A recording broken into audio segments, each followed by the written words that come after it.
क्या आप सबने कभी सोचा है कि एक साधारण सी दिखने वाली रामलीला में भी असली रामायण जैसे ही चमत्कार हो सकते हैं? जिस तरह से रामायण में स्वयं राम जी ने लीलाएं दिखाई हैं, तो रामलीला जो उनके चरित्र पर आधारित होती है, उसमें भी चमत्कार हो सकते हैं। तो आज की स्टोरी सिर्फ इसी पर ही आधारित है।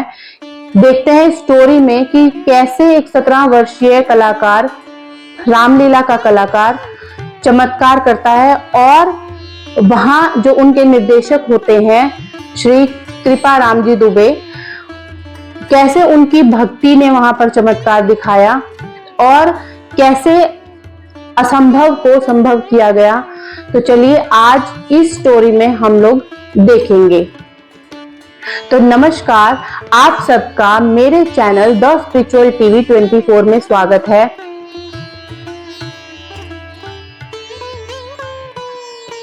तो चलिए हम अपनी कहानी को शुरू करते हैं। यह बात है 1880 की।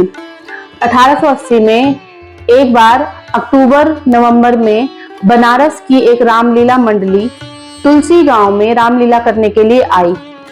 वहां पर उनका निर्देशक श्री कृपाराम जी दुबे थे और वो लोग उसी गांव के किसी घर में निवास कर रहे थे और वहीं पर ही वो खाना बनाते और वहीं पर ही वो रिहर्सल करते। पंडित कृपाराम जी दुबे हारमोनियम बजाते थे और रामलीला का संचालन करते थे। और वहां पर एक अन्य पर्सन थे, उनका नाम फौजदार था। वो रामलीला से जुड़ी अन्य चीजों की सारी देखभाल करते थे और उनकी अवेलेबिलिटी को चेक करते थे।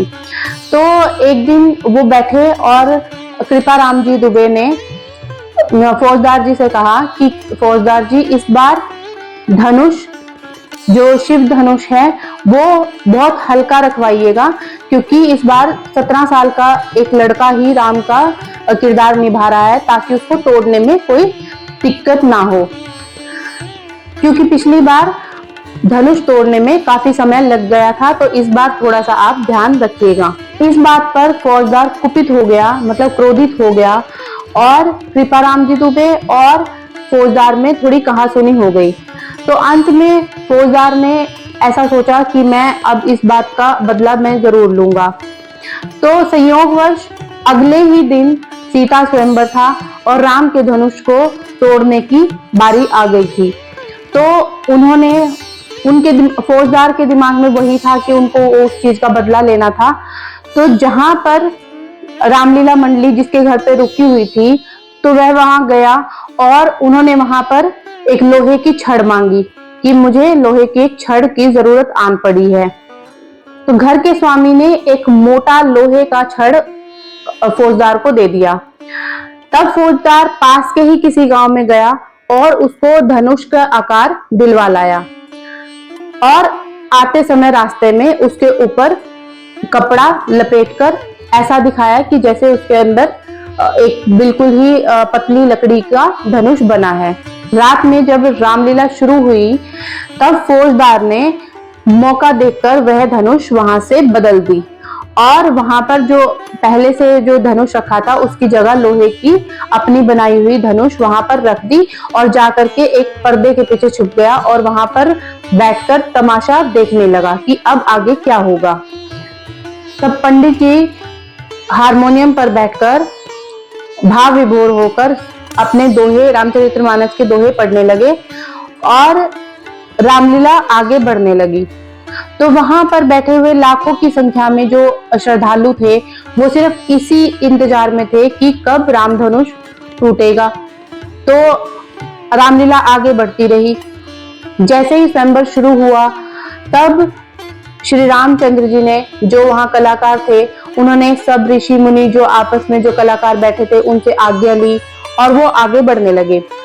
तब उन्होंने जैसे ही उस धनुष को उठाने की कोशिश की, तो वह उनसे नहीं उठा। और यह सब कृपाराम जी दुबे जो कलाकार थे, जो हारमोनियम बजा रहे थे, वो यह सब देख रहे थे और उनको 1 मिनट भी नहीं लगा समझने के लिए कि ये क्या हुआ। तब पंडित जी ने सोचा कि आज तो इज्जत चली जाएगी, सिर्फ एक कलाकार की ही नहीं, स्वयं श्री राम जी की भी। तब पंडित जी ने उस कलाकार को, जो श्री राम जी बने थे, उनको दूर से इशारा किया और उन्होंने उनको कहा कि थोड़ा रुको और उनको धनुष की प्रदक्षिणा करने दो। तब उन्होंने आंखें बंद करके राम की स्तुति करने लगे और अपनी उंगलियां हारमोनियम पर रख दी और उसको वो बजाने लगे और राम स्तुति करने लगे। जो लोग उस रामलीला में उपस्थित थे, बाद में उन्होंने ऐसा बताया कि उसके बाद जैसे ही उन्होंने हारमोनियम पर अपनी उंगलियां रखी, तभी हारमोनियम से इतनी संवेदनशील और इतनी मधुर ध्वनि और इस तरह की ध्वनि निकलने लगी, इतना संगीत, इतना मधुर संगीत निकलने लगा कि जो कभी आज तक किसी ने भी नहीं बजाया था। और आकाश में बिजली चमकने लगी और चारों तरफ से बहुत अच्छी वीणा और तबला, इस सब की आवाजें भी आने लगी, क्योंकि पंडित जी खुद को राम के चरणों में समर्पित कर चुके थे, शायद इसी कारण। तो पंडित जी ने जैसे ही हारमोनियम बजाना शुरू करा तो वो चौपाई पढ़ने लगे। लेथ चढ़ावत खींचत गाड़े, काहू न लखा देख सब ठाड़े, तेही छन राम मध्य तनु तोरा, भरे भुवन धुनि घोर कठोरा। पंडित जी की ये चौपाई पढ़ते ही कलाकार ने धनुष को दो भागों में तोड़ा और वहां पर बिजली इतनी जोर से कड़की कि वो दृश्य कोई भी नहीं देख पाया कि वो किस तरह से टूटा और किस तरह से वो कलाकार उसको तोड़ पाया। लोग बताते हैं कि यह कब हुआ, कैसे हुआ, एक पल के अंदर ही वो धनुष किस तरह से टूटा, किसी ने कुछ भी नहीं देखा।